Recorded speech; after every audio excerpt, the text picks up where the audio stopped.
Hi guys, my name is Marco, and for my final project for NLP, I implemented the CKY um, parsing algorithm. First of all, the usage.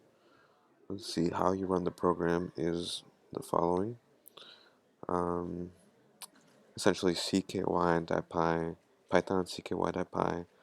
You input a grammar file and then a text file.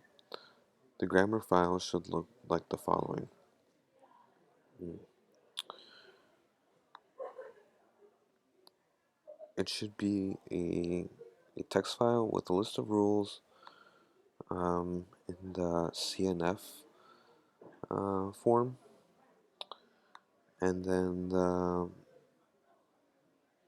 the text file can be anything. This is what I'm using for to debug fish people fish tanks, which is an example I obtained. Both the grammar and this text is what I obtained from this video here.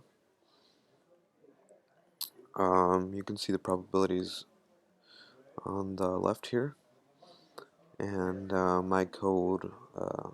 I wrote the grammar file. I created the grammar file so that it would reflect these probabilities. Um, okay, let's take a look at the code here. Um, so there are some, bookkeeping methods and whatnot, particularly to generate the probabilities. I do that using a dictionary here. But I guess what is most essential to the program is the CKY algorithm itself. So I'll go ahead and talk about that. So the CKY algorithm takes three inputs. It takes a list of words in a sentence, right? It takes the grammar from the grammar extracted from the text file, and then it takes a dictionary probabilities. Um, we then generate a from the grammar we extract the non-terminal rules. So this would be the rules here on the left. S, VP, NP, P, um, and whatnot. Essentially, the rules that don't end in a word. So we need that. Um, we also generate the scoring and the back pointer matrix.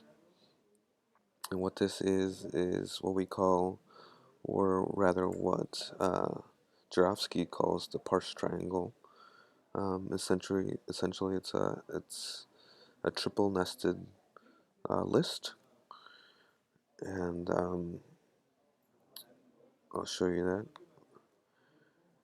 It's really easy. So basically, you pass it three um, arguments here: the number of words, the number of non-terminals, and then a fill value, which I defaulted to 0. But for the back pointer, I um, I used -1, and I'll explain why in a little bit. Um, Also, we need a dictionary of rule indexes, and I'll show you why in a little bit as well. Um, I followed the pseudocode um, provided by Jarofsky, and it's essentially the same thing, just a little bit more less abstract, of course.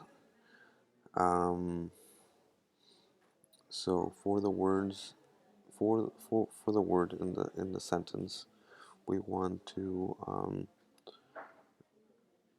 fill out the bottom row here, the terminal cells.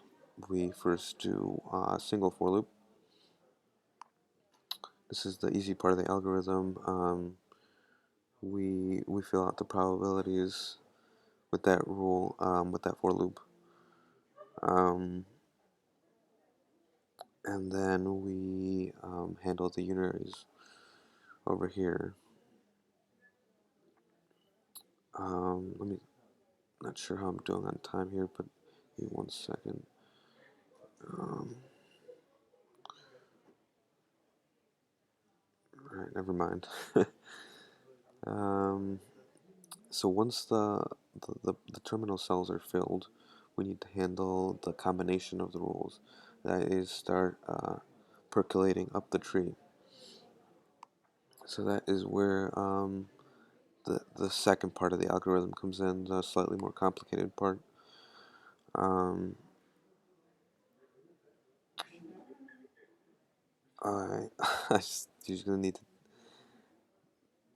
take my word for it that this works. This is how it's done. Uh,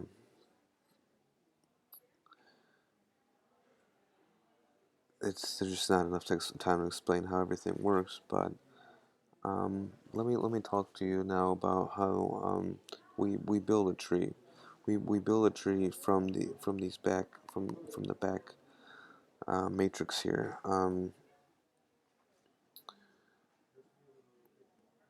We get the parse tree from the final cell, and this is that cell up here. When we're finally done filling out the matrix, this will tells us the most probable um, back pointer, which in this case it was the sentence, right? That just makes sense. Um, and we build a tree by following that pointer through the back matrix. This is my recursion here, how I build a tree. There is a bug, and I'll explain what is going on in a second. But essentially, what it does is it uses that index to index into the back matrix here to obtain a node.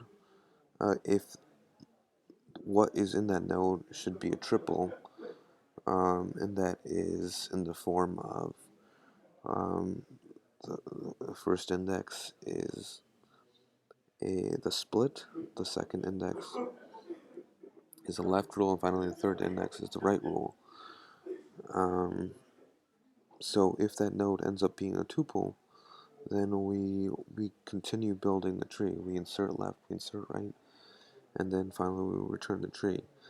However, if it's a terminal node, if it's a leaf node, it won't be a tuple. It will be an int representing index, which we index into the non-terminal list, and we insert left, we return the tree. However, what is going on with my tree here is the following. I created this little text file so you guys can see what's going on. So we have the root, and then the left and the right tree that builds fine. But then what is happening is I just discovered this bug as I was trying to print the tree, is that it's creating this extra branch here, this data branch. And inside that data branch is stored the result of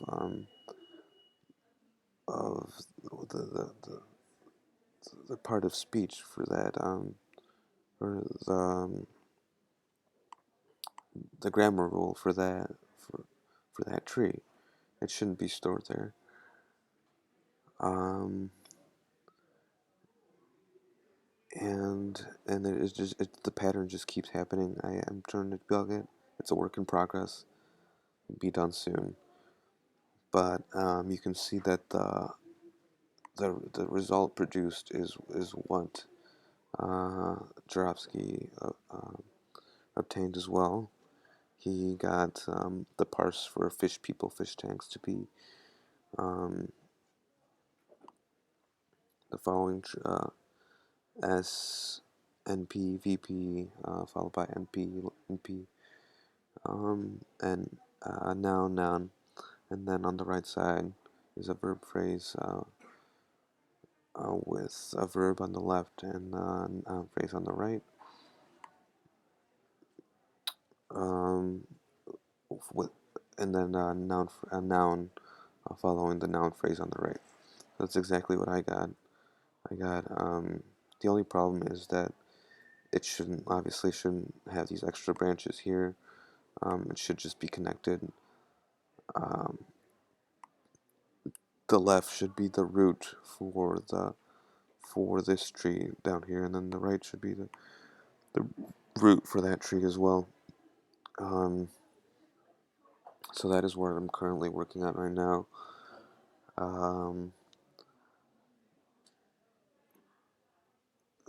So the logic is working fine. Now the tricky part is the building the tree, and then hopefully printing it out won't be a problem. Alright, thanks guys, thanks for watching.